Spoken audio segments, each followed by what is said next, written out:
Bonjour à tous, donc je vous propose de commencer.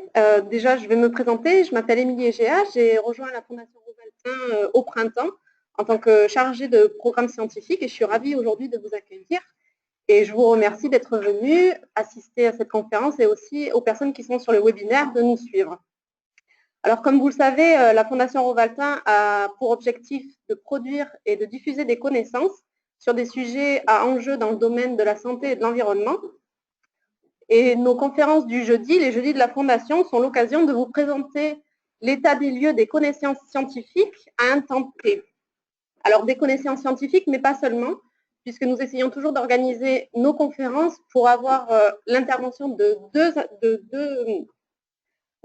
intervenants qui auront un profil complémentaire.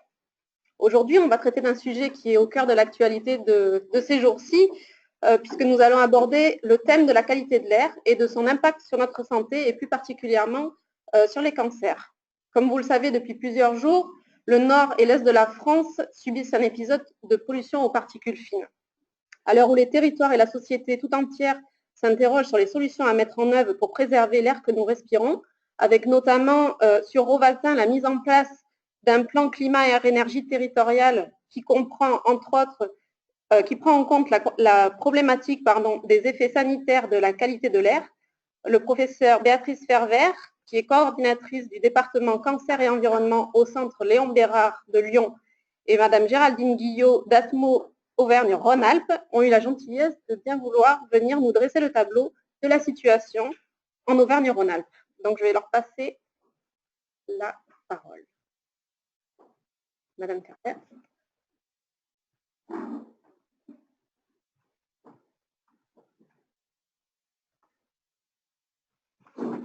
Merci Émilie. Donc bonjour à tous les personnes ici présentes dans la salle et aussi bonjour à ceux qui ont rejoint la conférence sur le webinaire.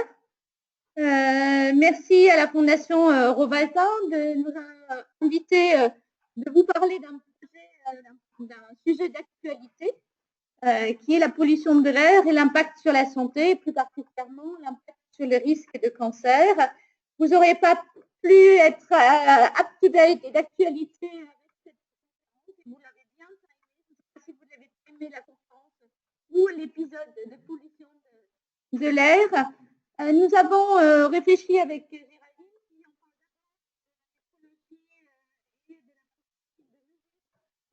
de la pollution de l'air, ou si on va parler d'abord de l'impact sur la santé. On s'est dit, si on parle d'abord de l'impact sur la santé, vous serez peut-être plus attentif aux problématiques de mesurer les différents polluants dans l'air. Donc, pour dire tout d'abord, voilà, les déclarations d'intérêt, je suis salariée du Centre Léon Bérard et de l'Université Lyon. Et j'ai sur le sujet plusieurs financements qui viennent de l'ADEME, de l'ARC, de la Ligue et de l'ANR. Alors, la pollution atmosphérique est un sujet de préoccupation de santé publique.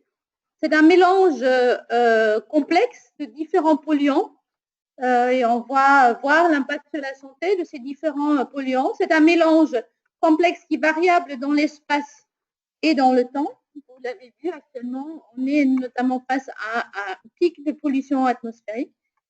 Cette variabilité est à la fois liée aux diversités des sources naturelles et liées aux activités humaines comme le trafic routier, l'industrie, les modalités de chauffage et aussi l'interaction de ces émissions avec les processus atmosphériques et conditions météorologiques qui contribuent en d'autres à des pics de pollution comme on peut observer actuellement. L'ensemble de la population est concernée plutôt par des expositions chroniques à faible dose, mais également à travers des périodes d'exposition aiguë, comme on observe actuellement.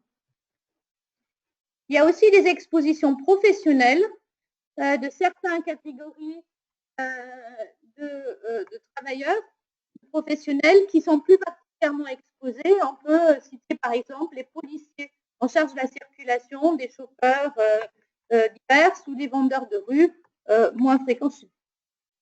Les effets sanitaires qui constituent une préoccupation de santé publique sont à la fois des effets à court terme des pics de pollution atmosphérique et les effets à long terme de l'exposition chronique faible dose. L'impact de la pollution de l'air sur le risque de cancer n'est pas nouveau, comme vous pouvez voir ici d'un article sur la pollution de l'air et le risque de cancer du poumon qui date de 1952, article publié juste avant un épisode également en 1952 de pollution au dioxyde de soufre et fumée noire à Londres, qui, estimé à l'époque, était responsable d'un excès de mortalité par maladie respiratoire et cardiovasculaire de 4000 morts, donc un épisode qui a duré à peu près 8 jours. Une évaluation plus récente de 2002 estime que cette surmortalité était plutôt de 12 000 personnes. Et cet épisode a conduit à une prise de conscience sur le lien entre qualité de l'air et risque pour la santé, avait un impact sur la recherche. Comme vous pouvez voir ici, c'est les publications scientifiques indexées dans PubMed avec une recherche très simple, pollution de l'air et cancer entre 1950 et 2016. Et vous voyez que ça continue à augmenter régulièrement. Il y a des petites années entre où il y a peu de publications, c'est plutôt un problème d'indexation. Alors, je vais vous parler donc des principaux polluants en cause et leurs sources. Les sources, je laisse plutôt à Géraldine. Les effets sanitaires à court terme et à long terme. Je vais parler des inégalités d'exposition. Je vais surtout parler de la pollution atmosphérique, le risque de cancer et vous présenter quelques enjeux pour la recherche. Alors, on a dit des polluants sont un mélange complexe, variable dans le temps et dans l'espace. On distingue des polluants indicateurs comme les oxydes d'azote, donc le monoxyde d'azote et le dioxyde d'azote, des particules comme les PM10 et les PM2,5 par rapport aux maladies respiratoires, cardiovasculaires et cancers, nous intéressent surtout les particules les plus fines. Le dioxyde de soufre, qu'on a vu tout à l'heure, responsable de cet épisode en 52, par exemple, l'ozone, le monoxyde de carbone. Ça, c'est les polluants indicateurs, mais nous avons également d'autres polluants qui se trouvent dans les mélanges complexes qui sont la pollution atmosphérique, comme les composés organiques volatiles, dont le benzène, les métaux lourds ou les hydrocarbures aromatiques polycycliques. Ce n'est pas fini la liste, puisqu'il y a également les gaz d'échappement des moteurs diesel, il y a les dioxines et les furanes, il y a les PCB et plus dans le milieu rural, les pesticides. Et puis, on oublie, nous passons 80 à 90% de notre temps à l'intérieur. Les principaux polluants de l'air intérieur sont les polluants de l'air extérieur, mais on y trouve également des fumées de tabac liées au tabagisme donc passif, le formaldéhyde et d'autres CEV, le radon, les moisissures et encore les pesticides. Les préoccupations donc, de santé concernent les particules les plus fines qui pénètrent plus profondément dans les poumons et peuvent engendrer des effets systémiques. Des liens de causalité entre exposition au PM2,5, les particules les plus fines, mais on est des plus fines encore, mais il y a des liens de causalité qui ont été clairement établis entre exposition au PM2,5 et mortalité cardiovasculaire, respiratoire et risque de cancer. Les études montrent qu'il y a une absence de seuil en deçà duquel les particules n'auraient pas d'effet. Il y a les effets à court terme liés notamment au pic de pollution, comme les hospitalisations pour cancer, pour cause cardiovasculaire et respiratoire, les décès prématurés, donc notamment cardiovasculaires. Il y a les effets à long terme qui, en termes de poids sur la santé publique sont plus importants. On parlera après du cancer, mais donc les maladies cardiovasculaires, cardiopulmonaires, comme l'infarctus du myocarde, la bronchopneumopathie chronique obstructive, l'asthme. Il y a également des données sur la base d'une revue de la littérature faite par l'OMS en 2013 entre exposition à la pollution atmosphérique et athérosclérose, les faibles poids à la naissance et les naissances prématurées, les maladies respiratoires chez l'enfant, et des liens sont également suspectés entre l'atteinte des fonctions cognitives et plus récemment le diabète. Alors, il y a un projet européen qui s'appelle eSafe, qui regroupe 17 cohortes européennes et qui étudie les effets entre l'association entre pollution atmosphérique, notamment PM2,5 et PM10, mais également les oxydes d'azote et différents maladies. Ici, un exemple, donc, dans ce projet européen, donc la mise en évidence ou confirmation d'un lien entre l'exposition aux particules, aussi bien les PM2,5 et les PM10, les maladies cardiovasculaires. Et surtout, cette étude montre que lorsqu'on raisonne uniquement en mortalité cardiovasculaire, du risque. Et donc, dans leur étude, ils prennent également en compte un peu plus largement les affectations cardiaques coronariennes. Il y a également des publications issues de ce projet européen qui s'intéressent aux expositions pollution atmosphérique et faible poids à la naissance. Là aussi, on trouve une association positive et il est estimé dans une analyse de calcul de la fraction de risque attribuable qu'elle serait de 22% des faibles poids à la naissance, c'est bien la pollution atmosphérique.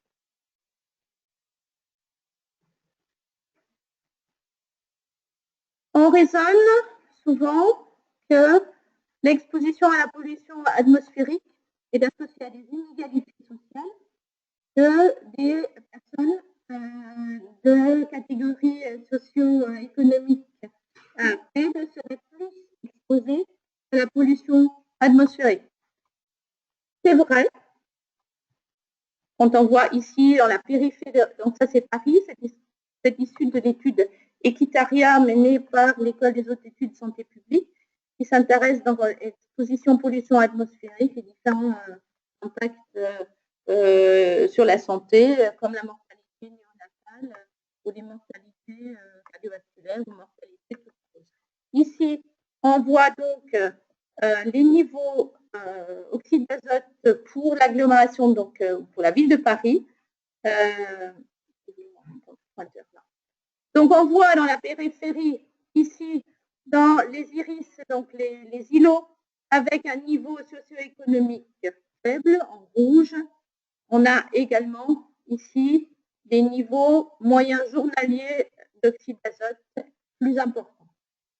Mais on voit également que dans les quartiers avec des niveaux socio-économiques favorables, nous avons ici, le long de la Seine, également un certain nombre d'îlots avec des niveaux moyens journaliers d'oxyde d'azote élevés. La même chose a été trouvée pour Rome et puis d'autres villes.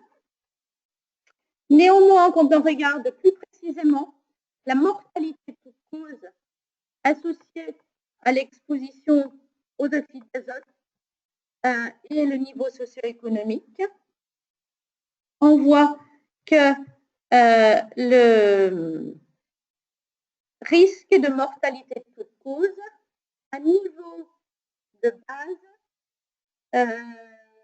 oxyde d'azote, donc moyen journalier égal, est plus important dans les îlots, dans les zones socio-économiques. On voit ici distinguer les niveaux moyens journaliers d'oxyde d'azote, faibles, moyens et élevés. et puis des pics de pollution. Et on voit pour chaque... Alors, le webinaire veut rentrer en contact avec moi, m'envoie un message. Merci. Et donc, on voit pour chaque catégorie donc de niveau moyen journalier d'oxyde d'azote, face à un pic, l'impact est plus important pour les niveaux socio-économiques faibles et cette différence est significative pour les niveaux les plus élevés. Donc, il y a bien une inégalité sociale face à la pollution atmosphérique. Bon, ça, c'est la carte mondiale aussi. On voit que nous ne sommes pas tous égaux au niveau mondial face à la pollution atmosphérique. Je parle maintenant plus particulièrement du cancer. Comme vous savez, peut-être, sinon je vous l'explique, l'évaluation des risques cancérogènes des substances composées agents pour l'homme, telle qu'elle est faite par le CIRC, le Centre international de recherche sur le cancer, repose sur 3 types d'études. Les études épidémiologiques, donc qui sont réalisées en population, les études expérimentales chez l'animal et les études in vitro permettant d'étudier les mécanismes d'action et voies de signalisation des polluants. C'est sur la base de ces 3 types d'études que le CIRC revoit régulièrement les données de la littérature et classe un certain nombre de substances en cancérogènes, probablement cancérogènes, peut-être cancérogènes ou inclassables. Alors moi, je me suis intéressée, je me suis posé la question, quand on prend le mélange complexe qui est la pollution atmosphérique, tous les polluants qu'on a vus tout à l'heure, lesquels ont été classés cancérogènes certains, le groupe 1, ou cancérogènes probables par le CIRC. Qu'est-ce qu'on fait aujourd'hui de leur lien avec différents types de cancers? Alors, on va les voir ensemble. Donc, tout d'abord, en 2013, le CIRC a classé la pollution atmosphérique en tant que mélange, donc dans son ensemble, comme cancérogène certain, avec des preuves suffisantes pour un risque augmenté de cancer du poumon et des preuves limitées pour le cancer de la vessie. Quand le CIRC parle de preuves limitées, généralement, c'est qu'il y a des données épidémiologiques et donc dans les études chez l'homme, dans les études en population qui sont convergentes, mais qu'on ne comprend pas le mécanisme par lequel ça peut agir, ou l'inverse, on voit bien le mécanisme, mais on ne l'a pas trouvé dans les études en population. Il manque dans ce trépied, dans l'expérimental, le mécanistique et les études épidémiologiques, il manque une pièce, mais on a des preuves pour d'autres études. Au sein du mélange des pollutions atmosphériques, les particules ont été classées eux aussi cancérogènes certains, là aussi avec des preuves suffisantes pour le cancer du poumon et des preuves limitées pour le cancer de la vessie. Même chose pour les gaz d'échappement des moteurs diesel qui étaient classés en 2012 par le CIRC. D'autres polluants qu'on peut trouver de façon variable dans ce mélange, c'est donc les dioxines et furanes. Les dioxines ont été classées cancérogènes pour tout type de cancer, avec des preuves limitées pour le poumon, les sarcomes et les lymphomes. Les PCB ont été classés cancérogènes pour le mélanome et avec des preuves limitées pour les lymphomes et le cancer du sein. Il y a les HAP qui ont été classés cancérogènes, mais sans distinction de type de cancer en particulier. Le benzène, classé cancérogène depuis pas mal de temps, et lui est donc cancérogène en association avec les leucémies aiguës et puis de façon limitée avec d'autres types de pathologies hématologiques dans les lymphomes. On continue. On trouve donc dans les composés organiques volatiles le butadiène, là aussi classé avec des preuves suffisantes pour les hémopathies malignes, donc comme le benzène.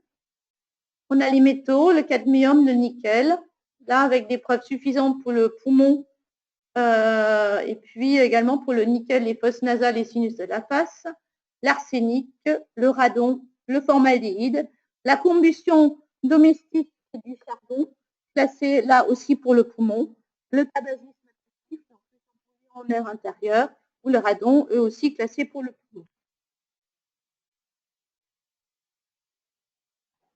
On a parlé tout à l'heure, dans certains environnements, il y a aussi des pesticides. Là aussi, un certain nombre de pesticides, comme l'indane, qui est classé groupe 1, et plusieurs pesticides qui ont été classés l'année dernière en 2A pour notamment les hémopathies malignes dans les lymphomes. Si on résume tout ça, il y a dans ce mélange complexe beaucoup de cancérogènes certains, et ça concerne essentiellement le cancer du poumon, et en deuxième lieu, tout ce qui est les hémopathies malignes et puis aussi le cancer de la vessie.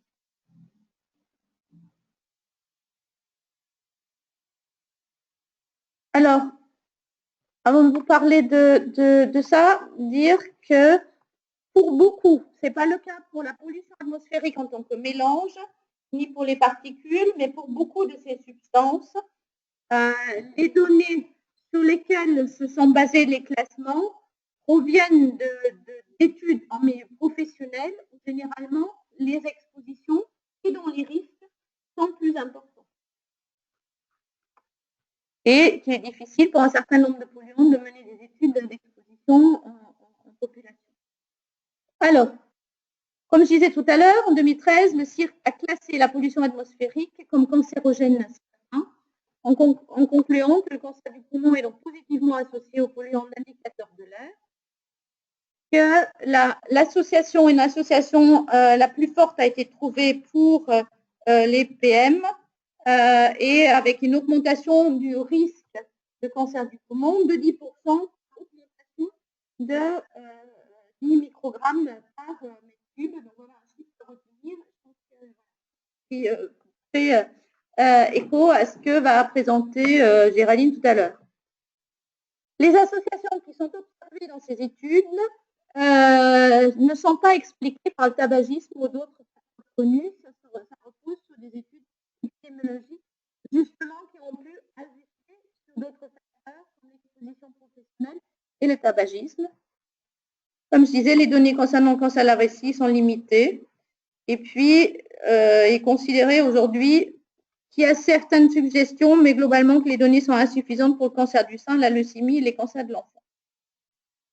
Pas de données pour les autres localisations.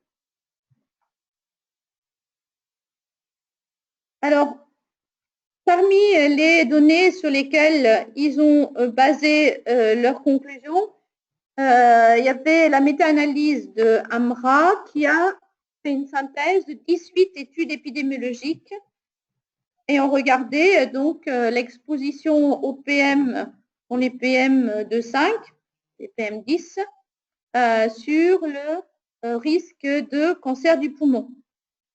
Ce qu'il faut retenir là, c'est que ces études, ils montrent donc l'augmentation du risque de cancer du poumon et que la grande majorité de ces études ont été réalisées dans les pays européens ou l'Amérique du Nord, c'est-à-dire dans des contextes de pollution très similaires à ce qu'on a aujourd'hui. Il y a eu des évaluations quantitatives, donc globalement, ils ont retenu des études avec des méthodologies robustes et donc ils sont intéressés essentiellement au PM et aussi au dioxyde d'azote, et donc il était possible d'ajuster sur des facteurs de confusion comme le tabac. Et donc, ces niveaux de pollution sur lesquels, dans le contexte dans lequel ont été réalisées des études sont très proches de ce qu'on a aujourd'hui. Et puis aussi, ils trouvent donc cette notion d'absence de seuil et des augmentations de risque, certes faibles, mais significatives, dans des endroits avec des niveaux de pollution inférieurs à ce qu'on a aujourd'hui défini comme valeur, seuil ou limite. Ce qu'il faut néanmoins retenir, c'est que globalement, les risques retenus, et je vais y revenir, sont sur le plan individuel assez faibles. On a des risques proches d'une augmentation de à peu près 10% du risque de cancer du poumon. Je mettrai ça tout à l'heure en balance avec des risques professionnels ou le risque du tabac. Il y a une particularité qu'on n'a pas pu expliquer pour le moment, c'est qu'ils trouvent globalement un risque augmenté chez les anciens fumeurs, un risque augmenté chez les non-fumeurs. Chez les anciens fumeurs, c'est élevé. mais chez les fumeurs actuels, le risque est moindre. Et il y a une autre étude qui a trouvé ça pour les gaz d'échappement des moteurs diesel. On n'a pas vraiment d'explication pour cela, donc je pense que fumer pour se protéger contre la pollution atmosphérique, je pense que ce n'est pas recommandé, mais je souhaitais partager ça avec vous. Les mêmes auteurs, non, ça c'est l'étude européen Escape, basée sur 17 cohortes européens qui ont fait les mêmes types d'analyses, avec un suivi moyen de 12,8 ans des populations incluses dans ces cohortes. Et on est globalement sur des risques similaires, voire un petit peu supérieurs par rapport à l'étude d'AMRA qui regroupe d'autres études.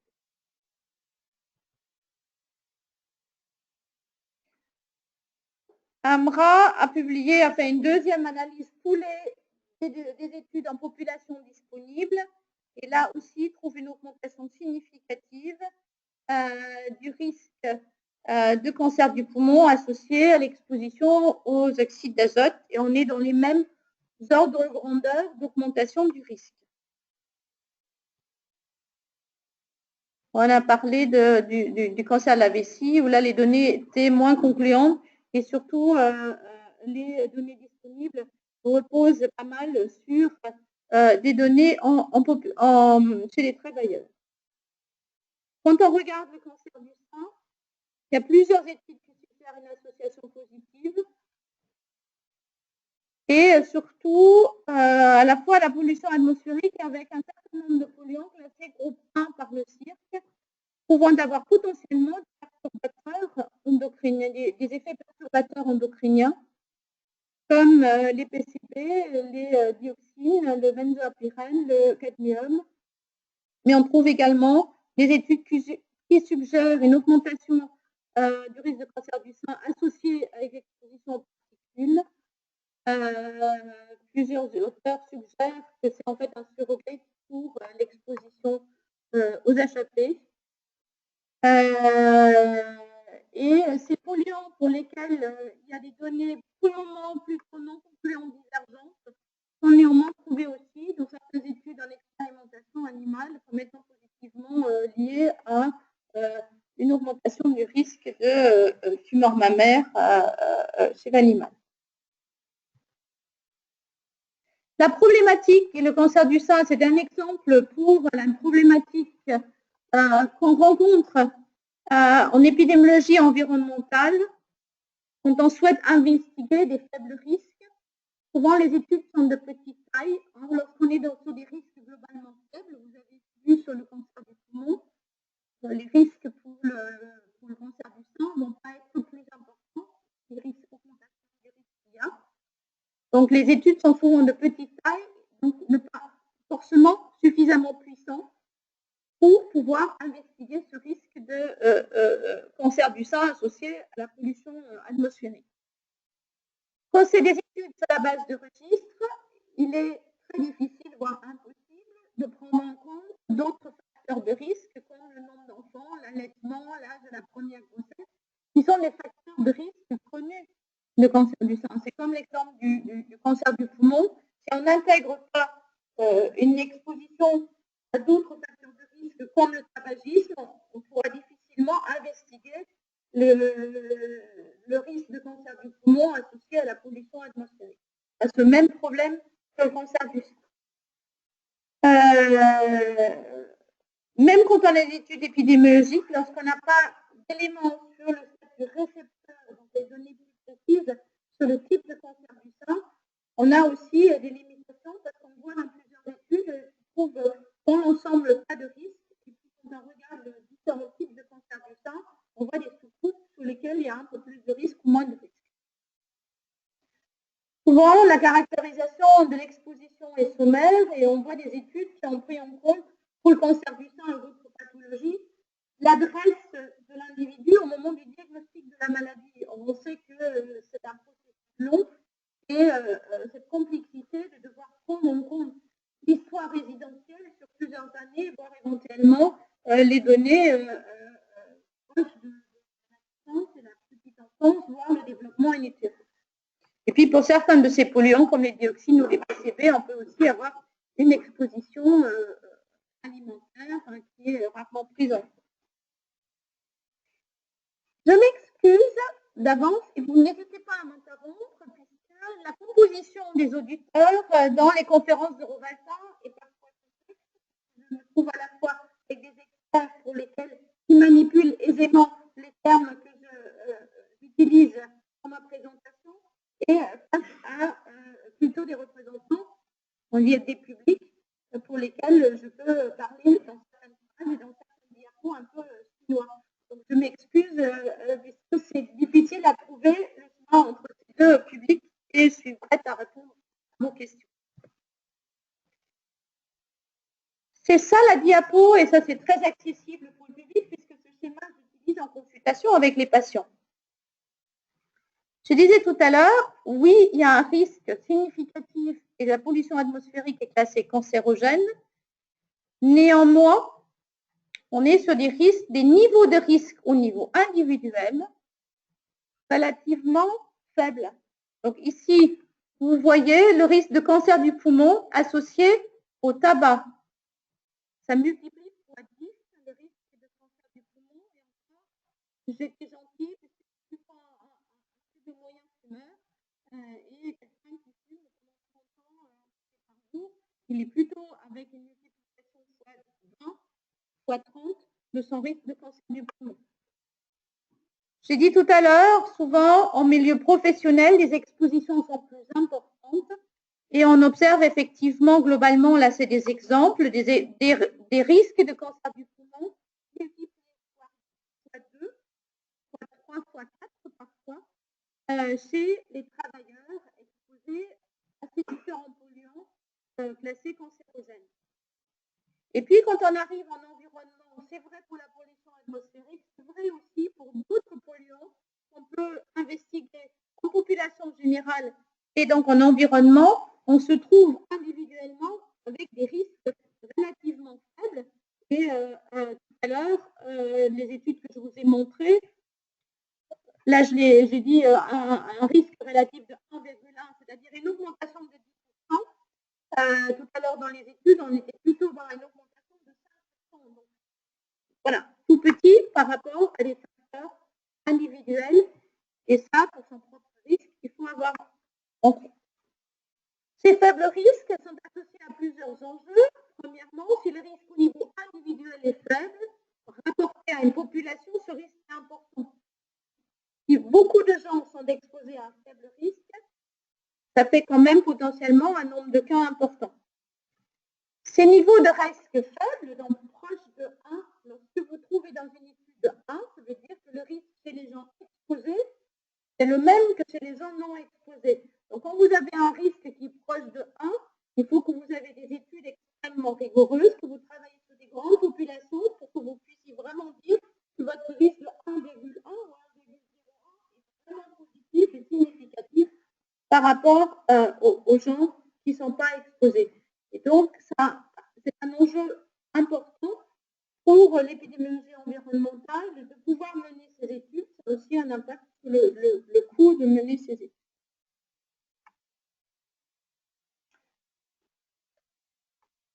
Je voulais dire 3 mots sur les mécanismes associés aux différents polluants en atmosphérique.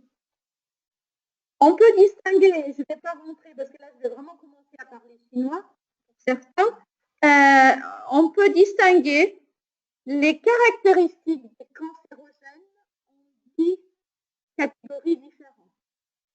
Beaucoup de cancérogènes agissent par plusieurs mécanismes. Donc, certains sont mutagènes, génotoxiques, certains agissent par des récepteurs, certains induisent un processus d'inflammation chronique, certains ont un impact sur le système immunitaire et ont un effet immunosuppresseur. D'autres peuvent induire un stress oxydant et on trouve pour beaucoup de polluants qu'ils agissent par plusieurs mécanismes, aussi bien dans les études expérimentales que dans les études in vitro. Alors, j'ai regardé un petit peu quelles sont les données mécanistiques associées à la pollution atmosphérique et on voit effectivement plusieurs mécanismes. Donc, résumé ici, on trouve des mutations somatiques et germinales. On trouve des anomalies cytogénétiques, comme une augmentation des aberrations chromosomiques chez les travailleurs exposés à la pollution atmosphérique. En expérimental, mais aussi dans la nature, on trouve des lésions d'ADN d'animaux exposés à la pollution atmosphérique par différents mécanismes, comme des mutations, mais aussi des processus inflammatoires, des effets immunosuppresseurs ou immunomodulants, des stress oxydants. On peut trouver que certains gènes sont exprimés différemment associés à la pollution atmosphérique, liés aussi à des mécanismes de répération.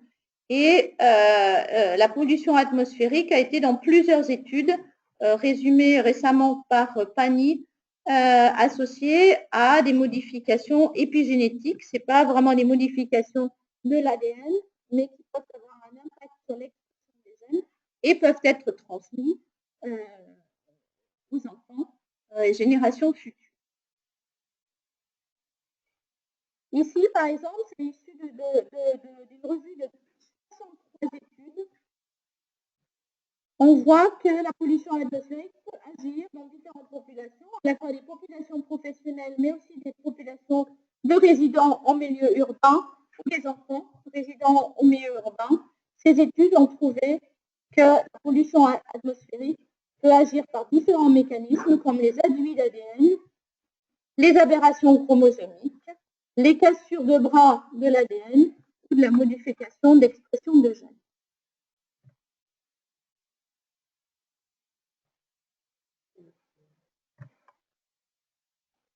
Je vais passer ce slide qui était en fait, je ne vais pas rentrer dans le détail, mais pour vous donner un exemple, le benzène, un cancérogène certain qu'on peut trouver dans le mélange, agit par, vous voyez là, le nombre de moitiés différents, agir par des mécanismes très différents pour induire, dans certains cas, des leucémies chez les gens exposés.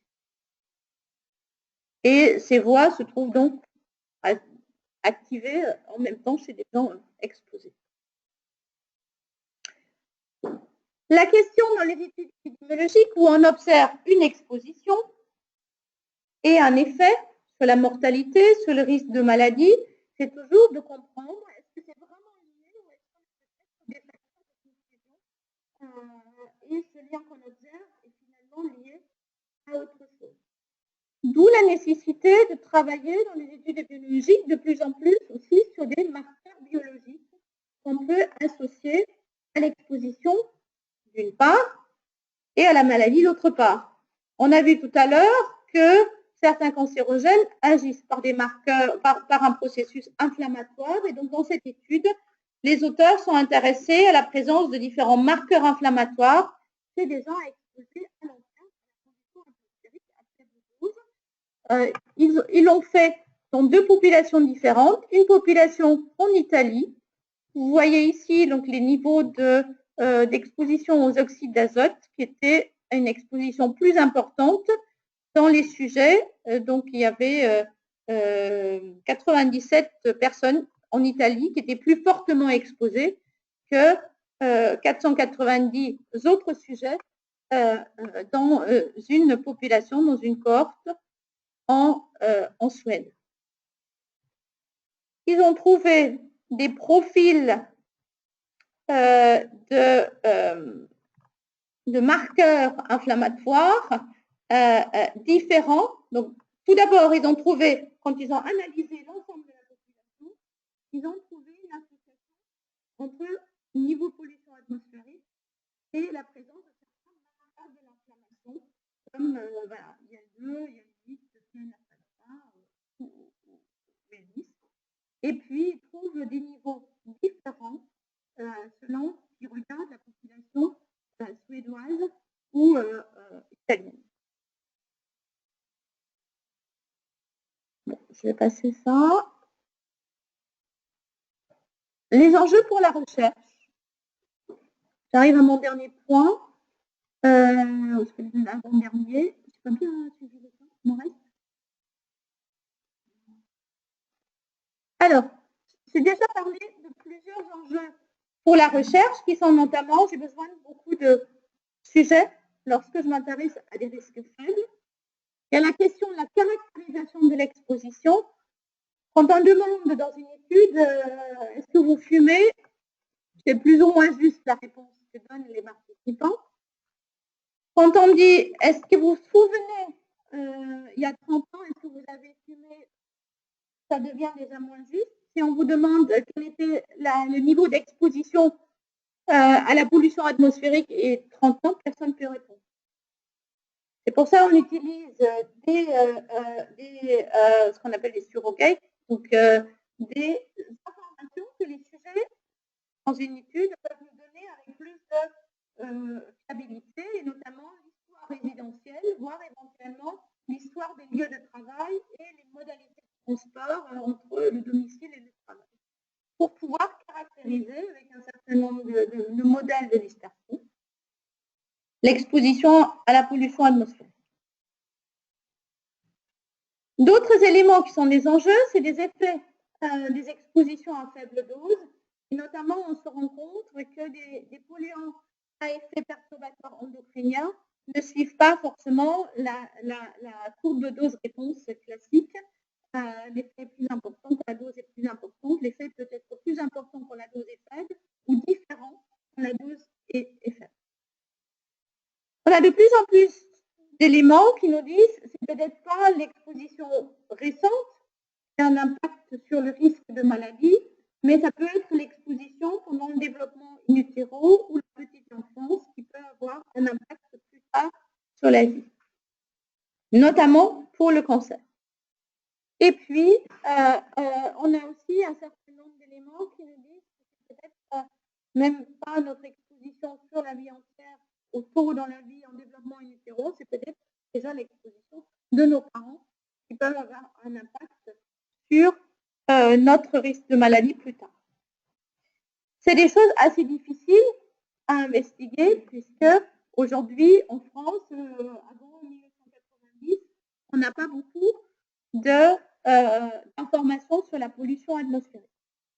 On l'essaye.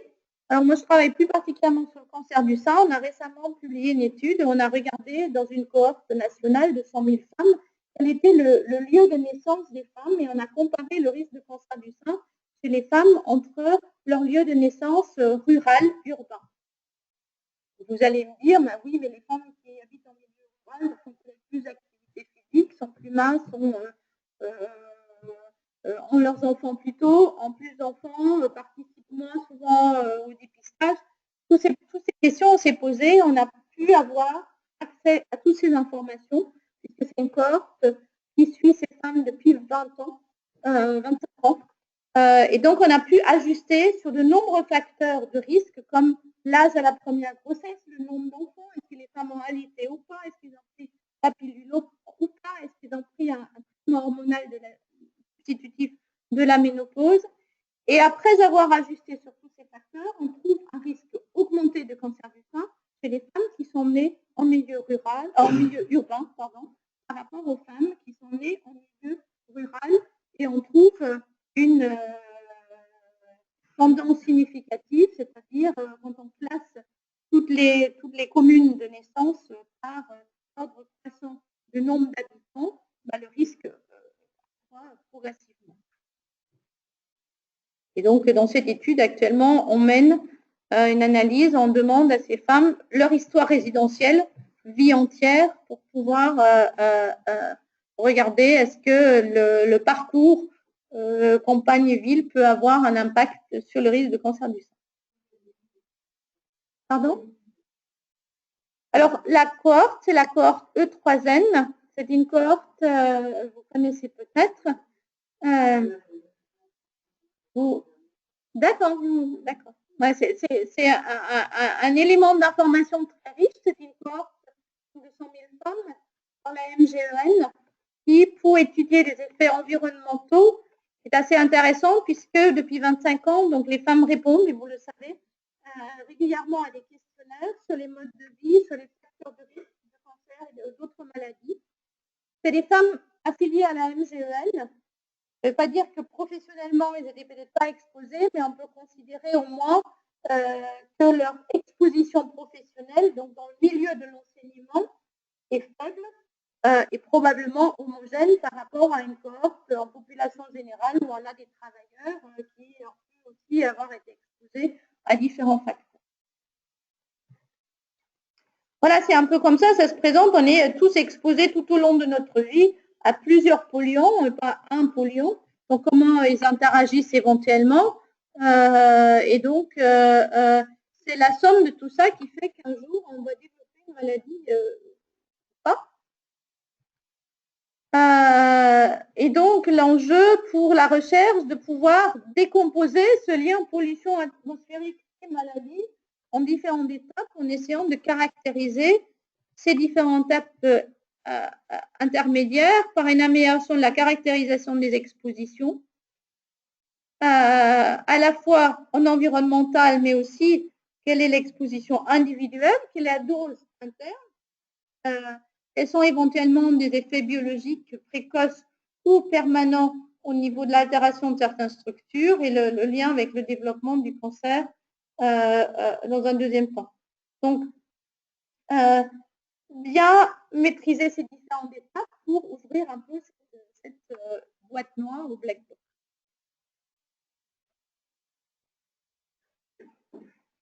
J'en ai déjà un peu parlé, il y a la question, donc individuellement ce risque est faible, certes, mais si beaucoup de gens sont exposés, ce qui est le cas de la pollution atmosphérique, l'impact au niveau sociétal, de santé publique, peut potentiellement être important. Donc, l'OMS estime qu'il y a 2% des décès annuels, c'est-à-dire 1,2 million de décès au niveau de la population mondiale qui serait attribuable à la pollution de l'air en milieu urbain et 3% des décès à la pollution en air intérieur. Il est estimé que, et donc cette proportion est un peu différente selon les types de pathologies. On a vu ensemble que les cancers du poumon sont peut-être plus associés que d'autres pathologies. C'est un organe respiratoire à certains risques associés à la pollution atmosphérique. Et donc, il est estimé dans les différentes études que 3 à 15% des cancers du poumon seraient attribuables à la pollution de l'air. Nous participons actuellement, et on n'a pas encore les chiffres définitifs, mais ça va sortir en 2017, avec le Centre international de recherche sur le cancer, d'estimer, à la demande de l'Institut national du cancer, le CIRC a entrepris un grand projet d'estimer la fraction de risque attribuable des cancers aux différents facteurs de risque, dont la pollution atmosphérique. Alors, il y a Xavier Morelli, un doctorant qui a travaillé, qui a fait sa thèse avec Rémi Slama à Grenoble, qui aujourd'hui travaille en tant que postdoctorant sur un projet dans mon département et qui, durant sa thèse, s'est posé la question quelle est la fraction de risque attribuable à la pollution atmosphérique sur l'agglomération de Lyon et de Grenoble. Et donc, c'est ce qu'on appelle les évaluations de l'impact sanitaire, où on va en fait combiner différents types d'informations.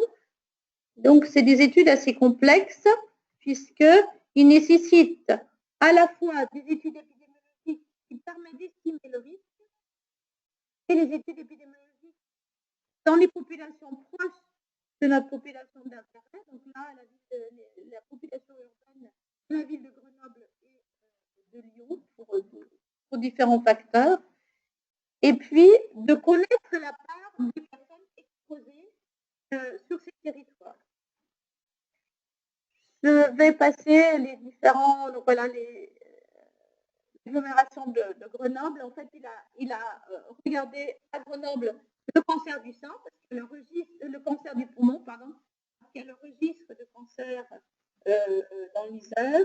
Il a regardé sur Lyon et Grenoble différentes expositions, différentes maladies, comme les maladies cardiovasculaires, la mortalité santé néonatale. Et donc, il s'est basé sur le risque, du risque estimé dans la méta-analyse de Hamra, qu'on a vu tout à l'heure ensemble, donc, qui dit qu'il y a une augmentation de 9% du risque dans les populations résidant dans les milieux européens proches de nos niveaux de pollution. Et il a modélisé avec un modèle de dispersion gaussienne de la pollution atmosphérique, donc qui s'appelle CIRAN, la pollution atmosphérique sur les deux agglomérations. Voilà, je ne vais pas rentrer dans le détail des formules. C'était plus vous présenter le résultat. Donc, sur la ville de Grenoble, l'agglomération de Grenoble, il y a, donc c'était en 2012, il y avait 195 cancers du poumon. Et la modélisation amène à dire que 13,2 cancers, donc 6,8%, 7%, serait attribuable à la pollution atmosphérique. Ça rejoint la fourchette que je vous ai donnée tout à l'heure de la part de l'OMS, 3 à 15%. Et donc, 7% des cancers du poumon attribuables à la pollution atmosphérique. Pour finir, un message positif. La question qui s'était posée dans 2 études est l'activité physique dans tout ça. Alors, il y a une autre étude, vous avez maintenant compris, l'effet de l'évaluation d'impact ou l'approche évaluation d'impact sanitaire. On doit connaître les niveaux de risque et on doit savoir combien de gens sont exposés ou un facteur, donc là, l'activité physique sur la ville de Barcelone. Et la question, c'était, est-ce qu'il y a un bénéfice? Quel est le bénéfice ou la balance bénéfice-risque de passer d'un transport voiture à un transport vélo ou vélo et transport en commun sur la réduction de la pollution atmosphérique, sur le bénéfice individuel en termes d'activité physique et sur le risque individuel en termes d'accident et d'exposition à la pollution atmosphérique. Pour faire court, ils ont fait différents scénarios. Il y avait 4 scénarios différents en termes de report du trafic automobile vers le vélo et ou les transports en commun. Et la conclusion, quel que soit le scénario, il y a un bénéfice.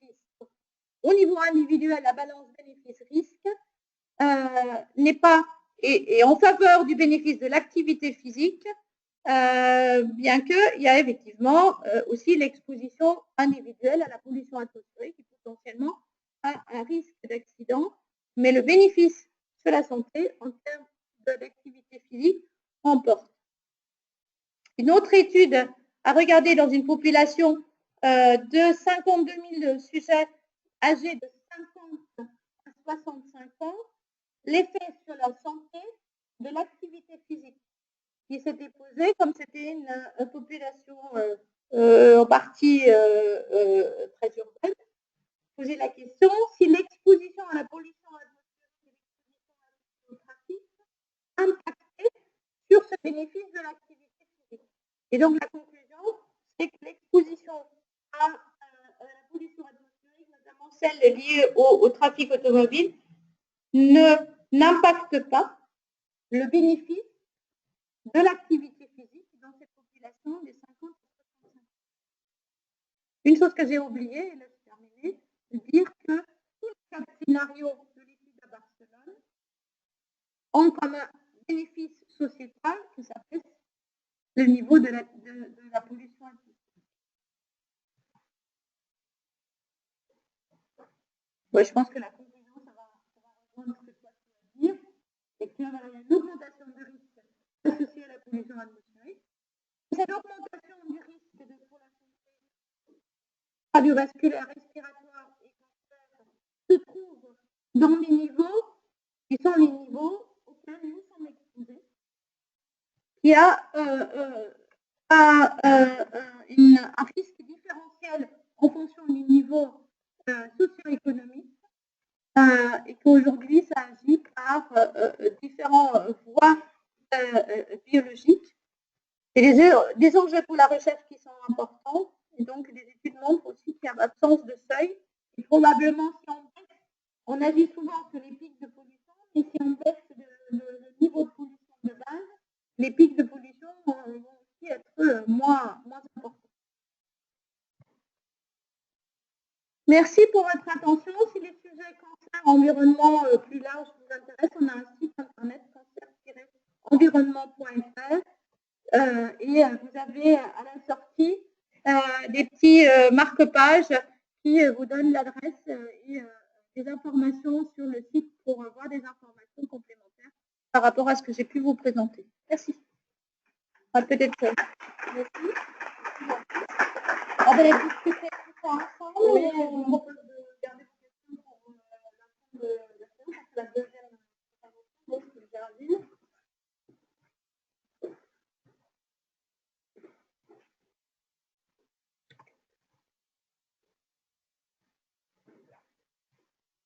Je ne trouve plus.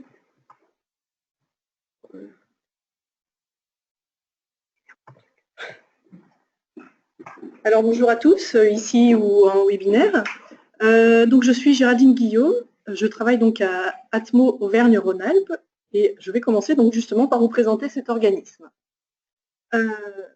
Alors, Atmo Auvergne-Rhône-Alpes, c'est un organisme qui est en somme tout jeune par son nom, puisqu'il résulte de la fusion d'Atmo Auvergne, qui était donc sur Auvergne, et d'Air Rhône-Alpes. En fait, ce nom-là vous est plus familier pour l'instant, qui avait son territoire de compétence sur Rhône-Alpes. Les deux organismes ont fusionné avec en conséquence de la loi NOTRe, et donc aujourd'hui, on a un seul organisme, donc Atmo Auvergne-Rhône-Alpes, dont le territoire de compétence est l'entière région Auvergne-Rhône-Alpes.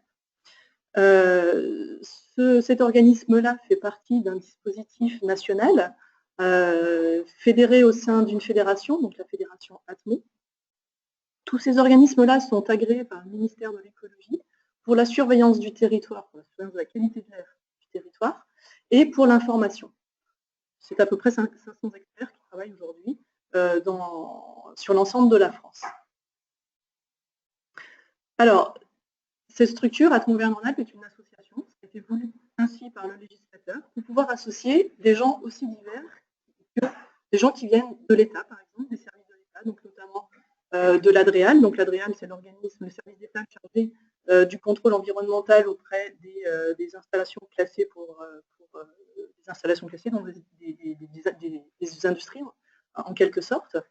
C'est aussi là qu'on retrouve des collectivités territoriales. Donc, la région, par exemple, est membre d'Atmo Auvergne-Rhône-Alpes. Les départements sont pour la plupart membres des EPCI, donc des communautés de communes sont également membres. Donc, Valence, Romans sur Rhône-Alpes, le territoire sur lequel on est membre d'Atmo Auvergne-Rhône-Alpes. On a aussi des représentants du monde économique. Alors, il y a de ça une vingtaine d'années, ce collège-là, on l'appelait plutôt le collège des représentants des émissions de substances à l'atmosphère. Maintenant, c'est un peu plus fun, un peu plus diplomatique peut-être. On intègre donc dans ce collège-là les représentants du monde économique, donc très clairement les industriels. Et puis un dernier collège qui associe les associations de protection de l'environnement, les associations de consommateurs, et puis des personnalités qualifiées, qui peuvent être des médecins, qui peuvent être des universitaires, ou d'autres personnalités publiques, politiques, qui sont intéressées par le sujet. Donc ces 4 collèges-là sont statutaires, c'est-à-dire qu'on a des membres dans chacun de ces collèges-là, 220 membres à peu près pour notre structure. Et à côté de ces membres-là, d'autres partenaires sont associés à nos activités pour diverses raisons qu'on verra peut-être au fil de l'eau un petit peu après. Mais je vais le prendre dans le sens inverse de la logique, je vais commencer par le bas. Ça peut être des partenaires transfrontaliers, donc on travaille beaucoup avec nos collègues italiens ou suisses, du fait des frontières, en fait, tout simplement. On a des projets européens avec les amis de Genève, notamment, et puis avec les territoires italiens. On travaille aussi avec des experts climatiques, sur les aspects donc, de changement climatique, avec les acteurs de l'énergie également, avec des organismes de santé spécifiquement, des acteurs publics au sens large, et puis des organismes de recherche. Et là, je fais un petit zoom justement sur le Centre Jean Bérard, avec qui, Béatrice l'a dit plusieurs fois, on travaille étroitement sur différents sujets en tant qu'experts, en amenant, nous, notre expertise d'évaluation de la qualité de l'air et en confiant donc notre évaluation à ces équipes de chercheurs qui les analysent ensuite par rapport au risque santé. L'expertise de la surveillance de la qualité de l'air en Auvergne-Rhône-Alpes, c'est à peu près 40 années d'histoire, puisque les premières mesures qui ont pu être faites sur Rhône-Alpes, en tous les cas, étaient dans la Loire, en lien avec les activités d'exploitation minière, notamment. Le territoire est aujourd'hui découpé. Enfin, au-delà de la structure associative en fait, qui impose donc une assemblée générale, un conseil d'administration et un bureau, qui sont des structures finalement assez administratives pour l'association, il a été souhaité de mettre en place des lieux de concertation sur les territoires pour associer localement tous les gens qui voulaient participer à ce dialogue sur la qualité de l'air. Donc, le territoire est découpé en 6 comités territoriaux. Donc, ici, concerné par le comité territorial Bromardèche, qui est animé par, j'en profite pour faire un petit peu de pub, par Steve Mikeller, qui est ici présent. Donc, voilà, si vous avez des questions spécialement à lui poser, ou en tous les cas, on peut entrer en contact avec lui, il est là cet après-midi. Et donc, 6 autres comités territoriaux qui, quelque part, ne sont pas tout à fait découpés au hasard, puisque historiquement, il y a même pas 5 ans, 5-6 ans, on avait encore 6 structures indépendantes de surveillance de la qualité de l'air, voire même 7 avec l'Auvergne, 7 structures indépendantes qui ont donc au fil du temps fusionné et pour n'en faire qu'une seule aujourd'hui. Donc aujourd'hui, c'est à peu près 80 salariés sur Atmo Auvergne-Rhône-Alpes, sur la région, un budget de 10 millions d'euros par an. Je fais un petit zoom, je n'ai pas de transparent de slide pour ça, mais 10 millions d'euros, donc c'est les financeurs, c'est une structure parapublique, on fait comme ça.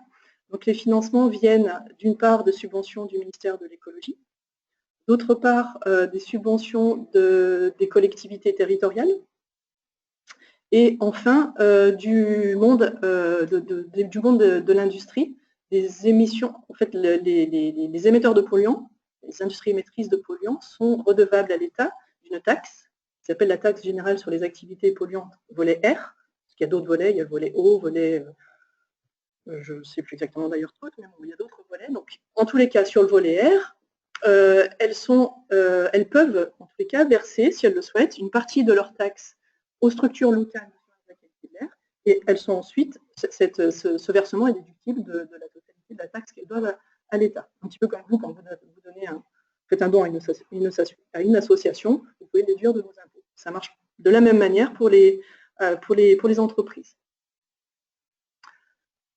Je vais passer là-dessus pour aller directement sur le dispositif de surveillance. Je vous parlerai après des polluants qu'on surveille, mais je vais d'abord faire un zoom sur la manière dont on peut évaluer la qualité de l'air. Donc il y a 2 types d'activités. Il y a un premier type d'activité qui est l'évaluation de la qualité de l'air, donc qui comprend ces deux pavés, et puis ensuite il y a l'information. Alors, l'évaluation de la qualité de l'air peut se faire de différentes manières.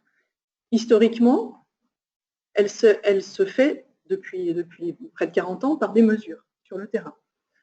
Aujourd'hui, en Auvergne-Rhône-Alpes, c'est à peu près 90 stations qui sont disséminées sur l'ensemble du territoire, qui fonctionnent en permanence, 24/24, 7 jours sur 7, qui répondent à une directive européenne, c'est-à-dire qu'elles ne sont pas placées là où on a envie de les placer. Elles répondent à des critères européens, traduits ensuite en droit français, ne serait-ce déjà pour pouvoir comparer en fait, d'un territoire à l'autre, on a des critères communs. Donc on a à peu près 90 stations fixes, et puis ponctuellement, on peut aussi faire des études, donc c'est le même dispositif qu'une station fixe, mais sur une remorque, et donc on déplace ce matériel-là au besoin sur le territoire pour aller évaluer, échantillonner la qualité de l'air sur différents territoires, selon des demandes spécifiques qu'on peut avoir, des souhaits que l'association a, sur des enjeux qu'elle a pu identifier. Et puis, de manière un peu plus récente, mais avec quand même un historique d'une quinzaine d'années au moins, un autre dispositif qui permet d'évaluer la qualité de l'air, c'est la modélisation. La modélisation, c'est de la simulation informatique. C'est-à-dire qu'on va simuler au quotidien, mais aussi à des échéances un peu plus longues, quelle sera plutôt la qualité de l'air en tout point du territoire. Donc cette technique a l'avantage de justement pouvoir évaluer la qualité de l'air en tout point du territoire, ce qui n'est pas évidemment possible avec du matériel fixe, puisque c'est un matériel évidemment coûteux. À titre d'information, une station de mesure de la qualité de l'air, plus ou moins complète, c'est près de 200 000 € d'investissement. Évidemment, on ne peut pas en mettre de partout. Donc l'intérêt de la modélisation, c'est donc de pouvoir avoir cette évaluation sur l'ensemble du territoire et de pouvoir diffuser cette information donc à des échéances courtes, donc aujourd'hui, demain, après-demain, ou de faire des modélisations sur des échéances beaucoup plus longues, de 1, 2, 3, voire 10 ans, ou encore plus si on en a les possibilités. Ces modélisations ont besoin en entrée ce qu'on appelle d'un cadastre des émissions. Donc ça, c'est un petit peu un trésor de guerre qu'on a, disons, en interne, une expertise qu'on a pu développer sur plusieurs années.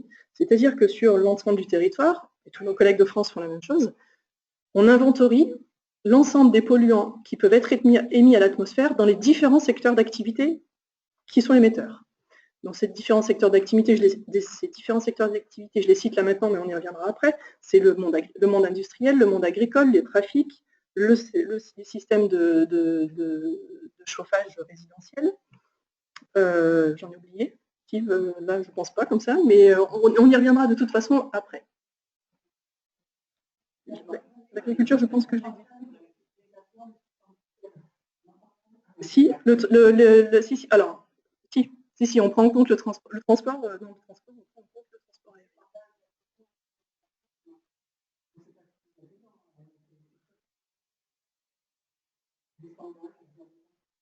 Si, et chemtrails, on a entendu parler, oui. Si. Mais, oui. Alors, on en reparlera peut-être, si vous voulez, après la conférence. Si vous voulez. Voilà, donc ces deux outils nous permettent aujourd'hui d'évaluer la qualité de l'air, et de plus en plus, c'est cet outil-là de modélisation qui devient vraiment prépondérant dans nos simulations. Donc, j'ai entendu tout à l'heure que Atmos-Auvergne-Rhône-Alpes était l'organisme qui mesurait la qualité de l'air. C'est de moins en moins vrai. Effectivement, de toute façon, on aura toujours besoin d'avoir des références de mesure, mais pour autant, aujourd'hui, la simulation, la modélisation est vraiment l'outil qui devient l'outil de référence en termes de qualité de l'air. C'est un petit peu comme Météo France, finalement. Météo France fait des mesures sur l'ensemble du territoire, avec des stations, il y en a une à Chabeuil, là, par exemple. Pour autant, son outil son vrai outil d'information, c'est bien ses prévisions météorologiques, et donc c'est aussi la simulation de ce qui va arriver en termes de météo. Donc, on simule ce qui va arriver en termes de qualité de l'air. Petite parenthèse d'ailleurs, l'ensemble des simulations de Météo France sont intégrées dans nos modèles, puisque la météo a un impact évidemment très important, on le voit ces jours-ci, sur l'état de la qualité de l'air. Et puis, le dernier plan d'activité, c'est toute la partie communication, puisqu'on a un agrément pour la surveillance, mais aussi pour l'information. L'information au quotidien sur la qualité de l'air, ses risques, ses enjeux, etc. Donc, information de la population au sens large, mais aussi information des autorités en tant que besoin, au quotidien dans la gestion des plans de lutte contre la pollution atmosphérique qui sont mis en place sur le territoire, ou dans des situations de crise, comme on le vit aujourd'hui, en accompagnement de l'action, donc notamment en lien étroit avec les préfectures. Alors, enjeux et diagnostics. Je vais rapidement donc faire on a un petit peu parlé, mais en tous les cas parler des sources de pollution. Donc, on classe les sources de pollution en deux grandes typologies, donc la pollution d'origine naturelle et la pollution d'origine anthropique. Alors, la pollution d'origine naturelle, je passe un peu vite, hein, mais ça peut être les feux de forêt, ça peut être les éruptions volcaniques, alors même si ici on n'est pas directement concerné par les éruptions volcaniques, n'empêche que la pollution voyage, et qu'on peut avoir, notamment on l'a vu il y a 2-3 ans, au moment des éruptions des volcans islandais, je ne dis pas le nom, je n'ai pas retenu ce nom-là, on a vu des effets, notamment sur le nord de la France, avec des masses d'air chargées en tous les cas de particules issues de ce volcan-là. Voilà, après des émissions aussi liées à la végétation, aux animaux, etc., à l'érosion des sols. Et puis, on a la pollution, excusez-moi. Un lapsus qu'il faudra analyser, peut-être, je ne sais pas. La pollution d'origine anthropique. Et donc, on retrouve là les secteurs d'activité que j'évoquais tout à l'heure, hein, donc l'industrie, avec différentes sources, différents polluants qui peuvent être émis, j'y reviendrai un petit peu après, le secteur agricole, le secteur des transports, et le sous-secteur résidentiel tertiaire, donc le traitement des déchets, les chauffages, les systèmes de chauffage, et d'autres encore. Alors, je passe sur celui-là, j'y reviendrai juste après. Je commence par vous parler des polluants réglementés. Alors, je vais faire le lien un petit peu avec ce qu'a dit tout à l'heure Béatrice. Vous avez compris que la pollution atmosphérique, c'est tout un cocktail de différentes substances qui ont chacune des effets, parfois communs, parfois différents. Et un des enjeux de la science de la qualité de l'air, c'est de mesurer les bons paramètres, de surveiller les bons paramètres. Et quand je dis bons paramètres, c'est essentiellement en lien avec la santé humaine ou avec aussi les impacts, les effets sur la biodiversité, sur la végétation par exemple. Donc, l'un des enjeux, c'est de pouvoir mesurer les bons paramètres. Pour mesurer les bons paramètres, il faut donc que les chercheurs, les épidémiologistes, les gens du domaine de la recherche en santé puissent nous dire quels sont ces bons paramètres-là. Donc, les polluants qui sont les polluants réglementés par l'Europe, de fait en France, sont donc des polluants d'intérêt pour lesquels on a montré un vrai intérêt de surveillance, donc soit pour la santé humaine, soit pour la biodiversité. Donc ces polluants sont entre autres les particules, donc on a beaucoup parlé, les particules 10 ou de 5. Alors là, quand on dit 10 ou de 5, on parle d'un diamètre. Les particules de 5, par exemple, sont des particules plus petites que les PM10 et qui rentrent plus facilement dans l'appareil respiratoire et qui vont plus profondément jusqu'aux bronches, qui pénètrent jusqu'aux bronches. Ensuite, on a les oxydes d'azote, le monoxyde de carbone, le SO2. On ne rentre pas forcément dans le détail de tous ces polluants-là, on l'a un petit peu abordé tout à l'heure. L'ensemble de ces polluants-là sont traceurs de secteurs d'activité, c'est-à-dire qu'ils proviennent d'un ou de plusieurs secteurs d'activité. Là aussi, j'y reviendrai un petit peu après. Donc, le trafic, l'habitat, l'industrie et d'autres encore. Et là, je reviens en arrière. Je n'ai pas mis mes slides dans mon ordre sur cela, mais voilà. Et donc, on a d'autres polluants. Pour ces polluants réglementés, donc on est obligé, en tant qu'organisme, on est obligé de les surveiller, donc on le fait au quotidien et on a des résultats que je vous montrerai après.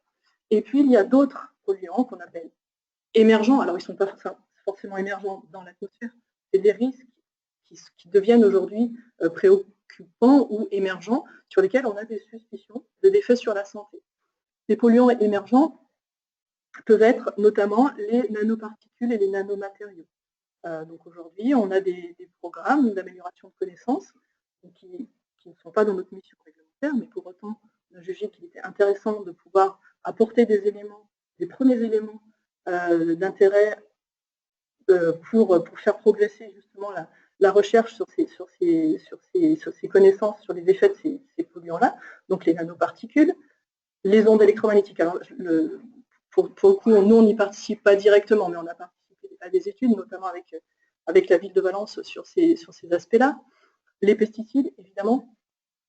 Donc, j'en parle là maintenant, j'en reparlerai plus après. Les pesticides, on fait des mesures de pesticides dans l'air de manière régulière depuis à peu près 6-7 ans, avec donc des résultats assez variables selon les régions, mais en tous les cas, à chaque fois, on retrouve des pesticides dans l'air, quel que soit le milieu où on mesure, donc en proximité immédiate de culture, mais aussi dans les milieux urbains, a priori, qui ne sont pas des milieux où on émet directement, où on épand directement ces pesticides-là, on en retrouve dans l'air, ici et de partout en France.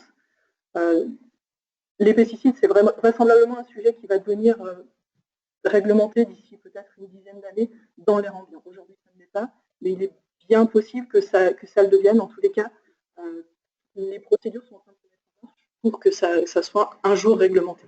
On en a encore loin, mais n'empêche qu'on y va. Et puis, il y a tout ce qu'on appelle aujourd'hui les perturbateurs endocriniens, sur lesquels aussi on commence à mettre en place des programmes de mesure. Donc voilà, j'ai évoqué tout à l'heure, c'est des polluants sur lesquels on a des suspicions de risques ou sur lesquels on redoute des risques. Voilà, donc je repasse ici.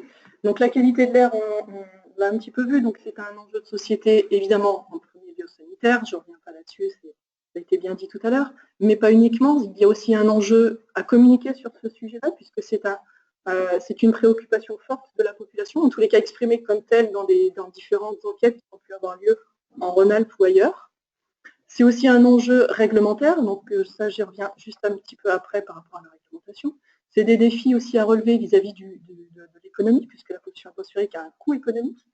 On a vu qu'elle pouvait avoir des impacts notamment sur la santé, donc quand on dit impact sur la santé, il y a des absences aussi de travail, donc des pertes de production, donc c'est un coût économique. Et puis des enjeux aussi liés au climat et à l'énergie, puisque les sources, les émissions en tous les cas liées, enfin les problématiques sont les le trafic, l'industrie. Si on agit sur le trafic et l'industrie, pour la pollution atmosphérique, a priori on agira aussi pour le climat. Alors l'enjeu réglementaire, rapidement. On a un cadre mondial avec la Convention de Genève et des recommandations de l'Organisme mondial de la santé, l'OMS.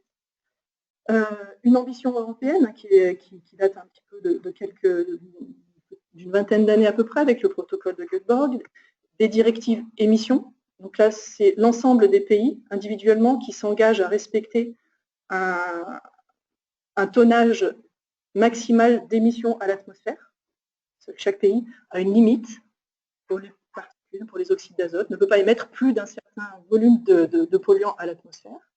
Et puis, il y a des directives air ambiant, donc là, qui réglementent la manière dont on va surveiller la qualité de l'air et les mesures qu'on peut mettre en place vis-à-vis des dépassements réglementaires. Alors justement, aujourd'hui, en dépassement réglementaire, la France est concernée, puisque sur différents endroits du territoire français, on dépasse certaines normes réglementaires. Et du coup, la France est engagée dans un contentieux européen qui la condamnerait, parce que effective, mais qui la condamnerait à une amende de 10 millions d'euros la première année, possiblement de 2016, ça a été reporté, en fait, c'est pas à jour. Ça a été reporté, il y a eu une procédure complémentaire, donc la condamnation est reportée, enfin, le jugement plutôt est reporté. Et puis avec une amende aussi qui est de 85 millions d'euros les années suivantes, tant que le problème n'est pas résolu. Donc cette réglementation européenne a été traduite en 1996 et les années suivantes dans la loi LOR, donc loi utilisation rationnelle de l'énergie, je ne sais plus de l'air, pas sur l'air évidemment, et l'utilisation rationnelle de l'énergie avec l'ensemble de ces décrets d'application. En 2010, le Grenelle de l'environnement a apporté des compléments. Et puis localement, sur le territoire, il y a différents plans ou schémas qui permettent de lutter contre la pollution atmosphérique. Donc, le schéma régional climat air énergie, qui est donc un plan à l'échelle de la région. Des plans de protection de l'atmosphère. Il n'en existe pas ici sur la vallée du Rhône ou sur Valence. Il en existe un à Lyon, un à Saint-Étienne, un à Grenoble et un sur la vallée de l'Arve. Ensuite, des plans air, climat, énergie. Et donc là, il y en a un spécifiquement sur l'agglomération Valence-Romans Sud-Rhône-Alpes. Alors, maintenant que je vous ai dressé tous ces éléments de contexte-là, on va regarder un peu un diagnostic air du territoire dans Rhône-Alpes. Du coup, je vais abandonner la partie auvergnate et me centrer que sur la partie Rhône-Alpes. La fusion est assez récente et nos outils ne sont pas encore fusionnés. Donc ça sera en 2017, mais pas tout à fait à cette heure-ci. Alors déjà, je ne sais pas si je vais casser des idées reçues, je pense que oui, mais je pense que je vais en casser en vous disant que globalement, la qualité de l'air s'améliore. Je ne sais pas si... Non. Ben, oui, non. Alors, ça dépend quand est-ce qu'on se place quand on dit qu'elle était très mauvaise, mais oui, forcément, elle a été, si on se place 20 ans en arrière, elle était évidemment bien pire que celle-là. Mais en tous les cas, globalement, la pollution atmosphérique la qualité de l'air tend à s'améliorer. Alors c'est vrai pour une majorité de composés, mais pas forcément encore pour tous, ou pour certains en tous les cas, les tendances sont encore un peu timides, et donc on a besoin de progresser encore et d'améliorer la qualité de l'air. Là, je vous parle pas réglementation, je vous parle simplement évolution des niveaux dans le temps. Donc notamment, on peut regarder la courbe orange, là, qui est donc le SO2, le dioxyde de soufre, qui est un polluant très spécifiquement émis par le secteur industriel, et sur lesquels, alors on fait depuis quelques années des progrès qui sont assez minimes, n'empêche que si on remonte dans les années 90, les niveaux étaient, mais je ne sais pas combien de pourcents on a de diminution, mais c'est juste énorme. Il y a eu en fait, dans les années 90, une réglementation très contraignante pour le secteur industriel qui a dû remplacer progressivement l'ensemble de ces combustibles chargés en soufre par des combustibles à très basse teneur, voire à très très basse teneur en soufre. Et l'effet a été vraiment remarquable. Par exemple, sur Grenoble, il ne se passait pas un hiver sans qu'on ait une petite dizaine d'épisodes de pollution. C'est quelque chose qu'on ne voit plus du tout et qu'on ne verra plus de manière certaine sur l'agglomération grenobloise. Voilà, donc on voit l'ensemble des polluants qui diminuent. Pour autant, on en a d'autres, par exemple l'ozone, qui est un polluant sur lesquels on est plutôt stagnant, avec des variations annuelles, mais sur lesquels on a encore des problématiques. Alors je fais un zoom sur trois polluants spécifiquement. Donc un premier zoom sur les particules PM10, cartographiées, donc modélisées sur l'année 2015, donc l'année dernière, à l'échelle de l'ensemble de la région. Vous avez ici donc la légende. La réglementation européenne est fixée à 40 microgrammes par mètre cube et l'OMS fait des recommandations qui sont à 2 fois moindres, donc à 20 microgrammes par mètre cube. En 2015, on n'avait pratiquement aucun habitant de la région qui était soumis aux pollutions PM10. Alors, ne vous réjouissez pas trop vite parce qu'il y a une suite. Pour autant, non, aucun habitant soumis à des niveaux supérieurs donc à 40 microgrammes par mètre cube, qui est la réglementation européenne. Pour autant, plus d'un habitant sur deux était soumis, lui, à une pollution supérieure à ce que recommande l'OMS. Donc ça, c'est une première valeur réglementaire. Alors, juste une parenthèse, la réglementation en qualité de l'air est extrêmement complexe. C'est pour ça que je fais juste 2-3 zooms, parce que sinon on nous passerait l'après-midi. Donc pour les PM10, en tous les cas, on a une première valeur réglementaire qui est la moyenne annuelle, donc 40 microgrammes par mètre cube à respecter sur l'année. Et puis, une deuxième valeur réglementaire qu'on ne voit pas très bien là, mais qui est on ne peut pas dépasser plus de 35 fois par an une valeur de 50 microgrammes par mètre cube. Voilà, c'est ce qui est noté ici. Donc, ce qui est cartographié ici, c'est le nombre de jours où on dépasse ce seuil de 50 microgrammes par mètre cube. Et donc, on montre que sur la région, l'agglomération lyonnaise intramuros et les grands axes sont particulièrement affectés par cette valeur réglementaire. Et donc là, on trouve des gens qui sont exposés à cette valeur réglementaire, enfin, à ces niveaux assez importants.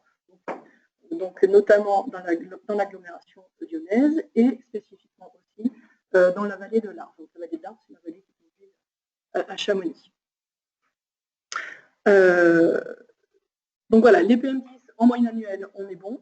Pour autant, au quotidien, au plus de 35 fois par an, on peut ne pas être bon. Je reviens là-dessus juste pour faire un petit commentaire sur cette différence entre réglementation européenne et réglementation OMS. Vous avez compris que la réglementation européenne est moins sévère que ce que recommanderait l'OMS. Et donc, en conséquence, nous, notre surveillance est basée sur cette réglementation européenne. Du coup, quand il se peut, sur d'autres polluants, qu'on soit bon, finalement, vis-à-vis de la réglementation européenne, on peut ne pas l'être vis-à-vis de vis-à-vis des normes OMS. Pour autant, la réglementation nous imposera de plus forcément surveiller ces paramètres-là. Malgré tout, on sait qu'il peut y avoir, vis-à-vis des recommandations OMS, des risques malgré tout pour la santé. Et tout le jeu, qui est un jeu économique, finalement budgétaire, ça va être de pouvoir déployer un dispositif qui réponde à la fois justement aux moyens financiers qu'on peut avoir et aux enjeux de surveillance de la qualité de l'air. Donc, c'est parfois pas évident d'associer l'ensemble de ces enjeux-là, et sanitaires et économiques.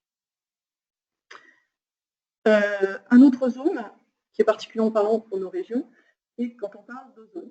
Donc, une valeur réglementaire qui est relativement complexe, c'est de regarder le nombre de jours pour lesquels on a 8 heures supérieures à 120 microgrammes par mètre cube. Je ne rentre pas dans le détail, retenez pas ce chiffre-là, ça n'a pas beaucoup d'intérêt.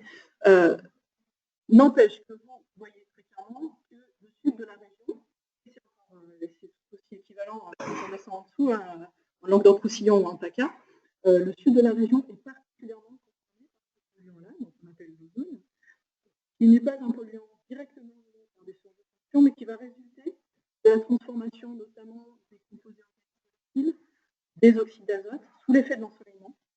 Et voilà la raison pour laquelle on le retrouve plus particulièrement dans nos régions les plus méridionales.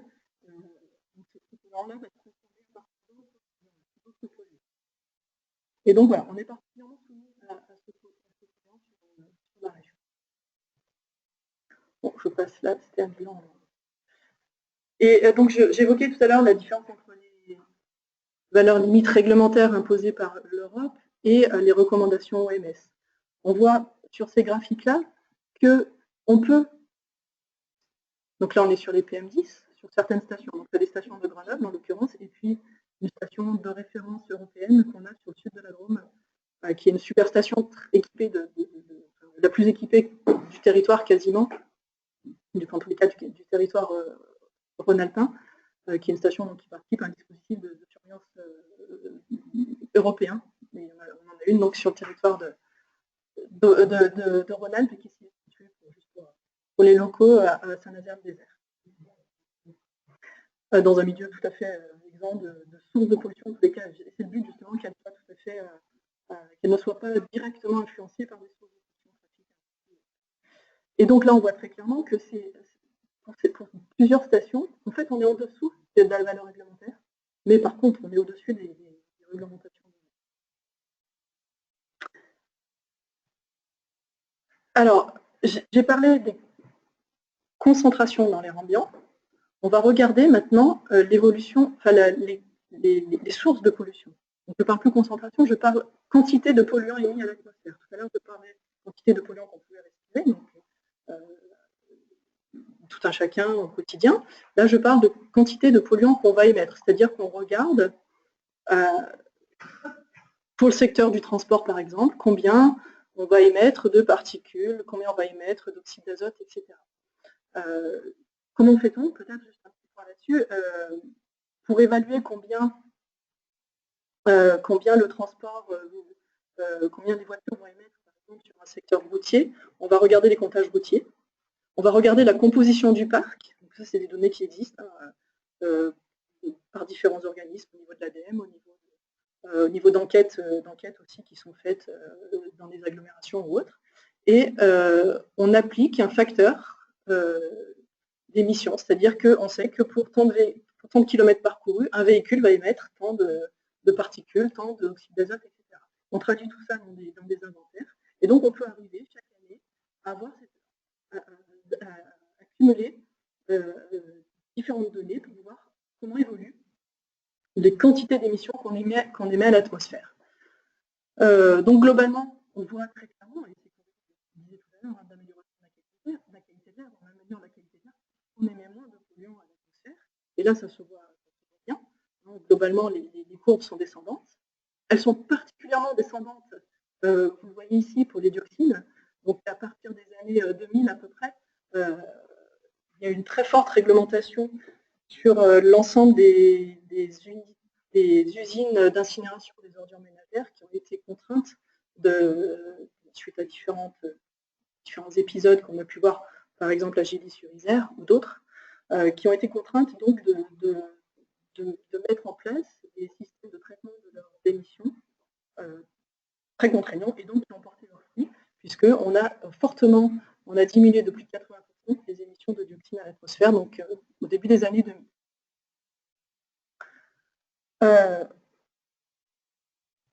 Après, ce qui est intéressant, une fois qu'on connaît ça, quand on a fait ce travail-là d'inventaire des émissions, c'est de savoir d'où viennent, quelles sont les différentes origines des polluants, pour connaître les leviers d'action. Sur quel secteur d'activité faut-il travailler pour pouvoir diminuer les émissions dans l'atmosphère et donc les concentrations que tout un chacun va respirer. Donc là, c'est un graphique qui représente les émissions des différents secteurs d'activité pour l'année 2014.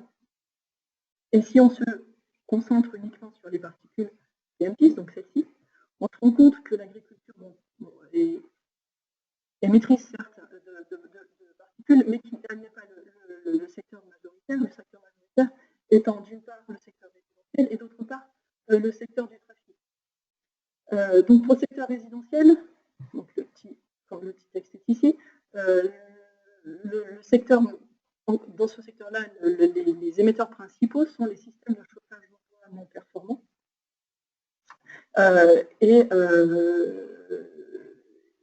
principalement donc les secteurs le chauffage individuel au bois non performant.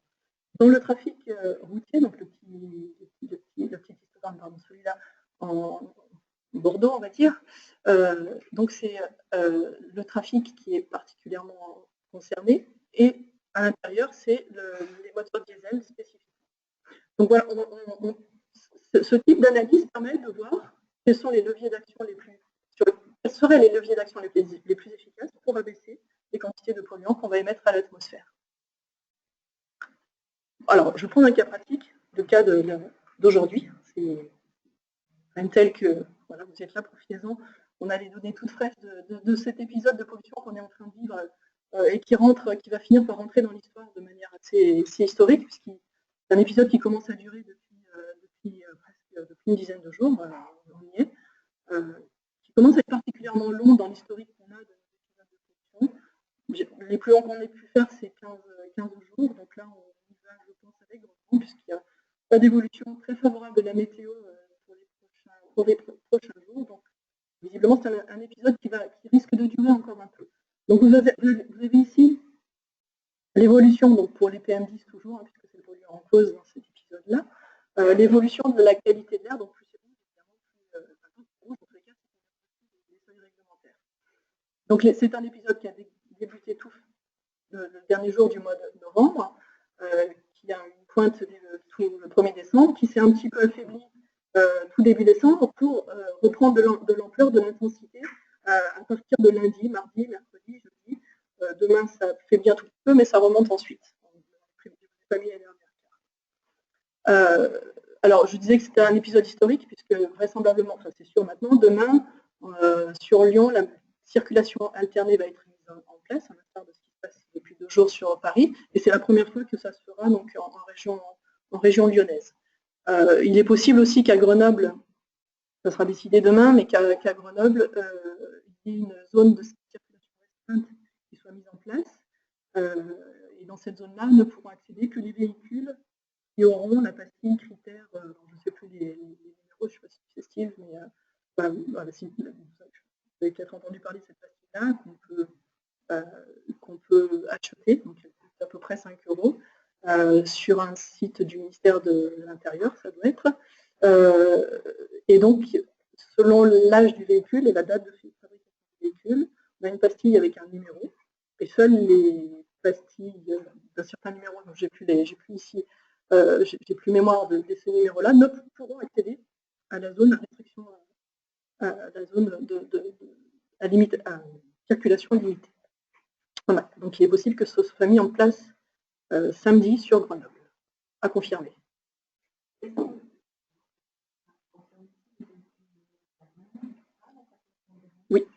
Oui, ça concerne les camions. Oui. Et ça exclut aussi quelques véhicules, donc notamment les véhicules propres, hybrides, GPL, électriques. Ça exclut certaines catégories de métiers aussi. Voilà. mais il y a un arrêté en fait qui définit les conditions, enfin, quels sont les véhicules concernés et les véhicules qui ne le sont pas. Mais c'est pas encore mis en place, hein, je précise, hein, sur Grenoble, c'est pas confirmé, mais c'est pas encore sûr que ce soit mis en place. Alors voilà, par rapport à ça, donc une fois qu'on sait qu'il y a un épisode de pollution, quels sont les moyens qu'on a pour lutter contre cet épisode de pollution? Donc si on analyse un petit peu les sources, on a vu tout à l'heure que les sources principales d'émissions des particules, c'était d'une part le chauffage au bois et d'autre part le trafic. Si on analyse de plus près les émissions liées au chauffage, au système, au chauffage de manière globale, en moyenne sur l'année, on émet chaque jour, là c'est pour l'agglomération, on émet chaque jour à peu près 2,5 tonnes en moyenne sur l'année de particules par jour, ce qui est déjà conséquent. En épisode hivernal, sur une journée d'hiver en moyenne, on est à peu près à 3,5 tonnes. Et sur un jour de grand froid, donc sur lesquels a priori on va utiliser de manière un peu plus intense le système de chauffage d'appoint ou quotidien, à ce moment-là, on va doubler, par rapport à la moyenne sur l'année, on va doubler le tonnage émis par jour à peu près à 5 tonnes jour. Et donc, quand on analyse ensuite quelles sont les origines de ces particules, on voit, pour une journée de grand froid, donc typiquement ces jours-ci, 75% de ces particules proviennent de systèmes de chauffage au bois individuel. Donc, un levier d'action, très clairement, c'est celui-là, c'est de pouvoir réduire les émissions dues au chauffage au bois individuel. C'est sur l'agglomération grenobloise, pas spécifiquement ces jours-ci, mais il y a un fonds Airbois qui a été mis en place, qui va l'être sur Valence, qui l'est peut-être. Voilà. Il y a des gens de la ville et de l'agglo qui pourront aussi vous renseigner plus précisément si vous êtes intéressé. Donc il y a un fonds Airbois qui aide les particuliers, avec une prime, à renouveler leur système de chauffage au bois non performant. Alors peut-être qu'on dit chauffage au bois non performant, peut-être que je précise ce que je veux dire par là. C'est les cheminées à foyer ouvert, principalement les cheminées à foyer ouvert, qui ont des rendements, d'une part qui ont des rendements faibles, et qui sont particulièrement qui maîtrisent le polluant en atmosphère, à l'extérieur, mais aussi à l'intérieur des habitations. Donc voilà, la prime Airbois, le fonds Airbois, permet d'accélérer le renouvellement de ces systèmes de chauffage pour stocker quelque part une cheminée contre un poêle à bois performant, donc labellisé flamme verte, 5 voire 7 étoiles, c'est des labels de ces... Ça pollue quand même, mais beaucoup moins.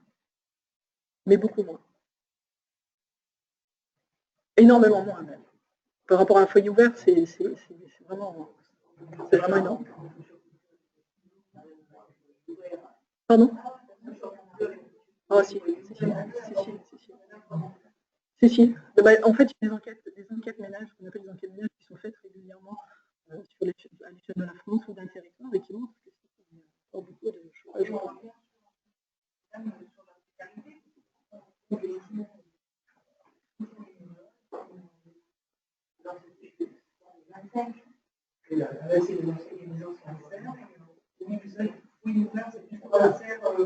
Donc ça peut être foyer ouvert, ça peut être un serre.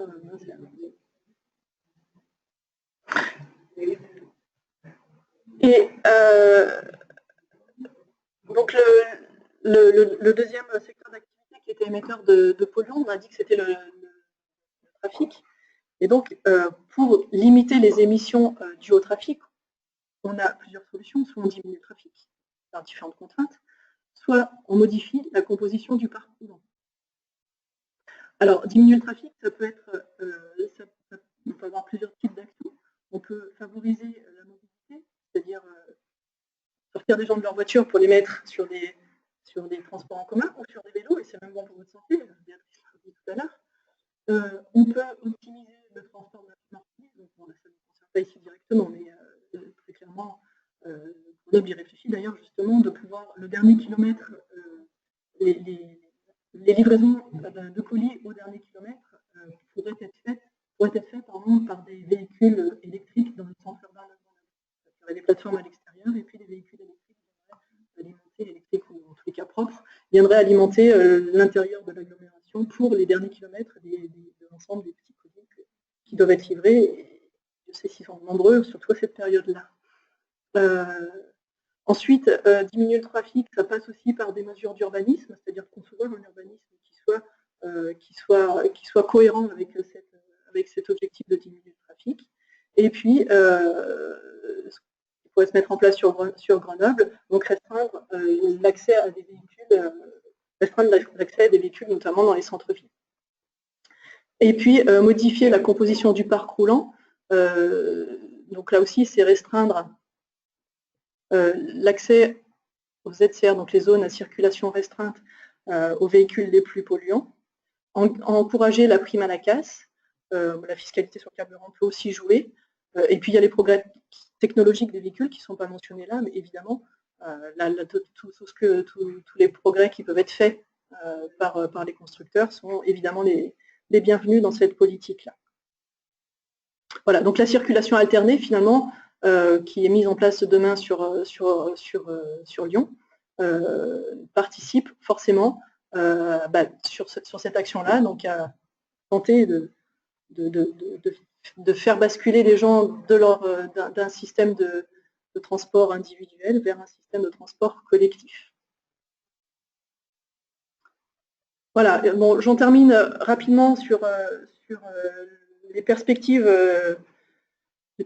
qu'on a d'évolution des méthodologies qu'on emploie pour surveiller la qualité de l'air.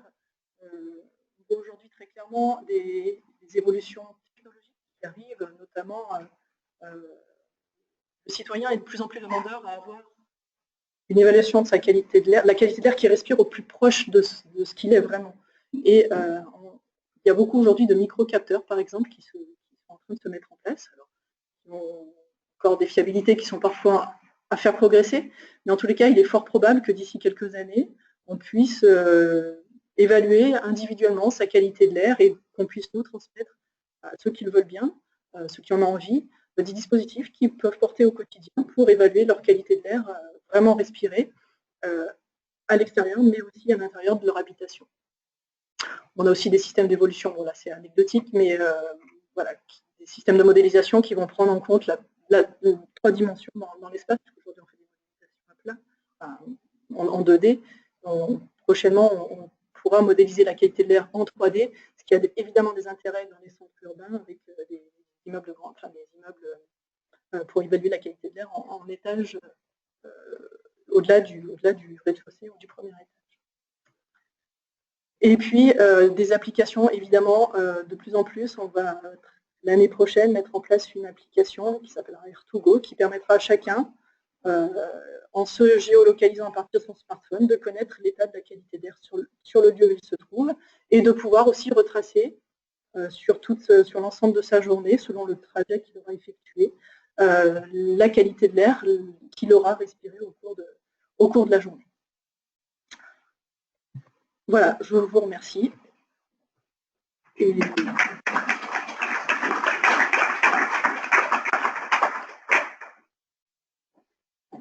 vous laisse la parole.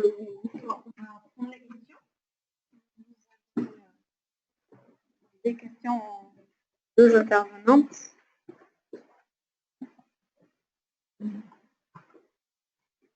Moi, je pense que des salles, la toxicité des particules et la salle. Il n'y a pas de salle. En deçà de terre. En deçà, oui.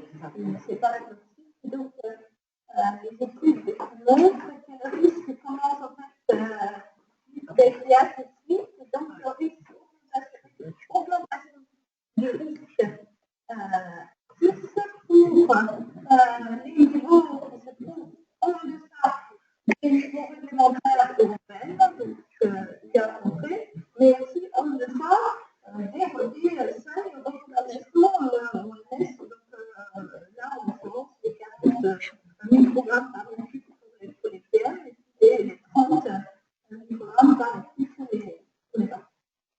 Et c'est dans l'OMS. Est-ce que ça correspond à ce qu'on a dit pour l'amiante? Il y a été admis pour l'amiante. Il y a des états d'études sur l'amiante, certaines parties de l'amiante. cancérigène et diagnostic.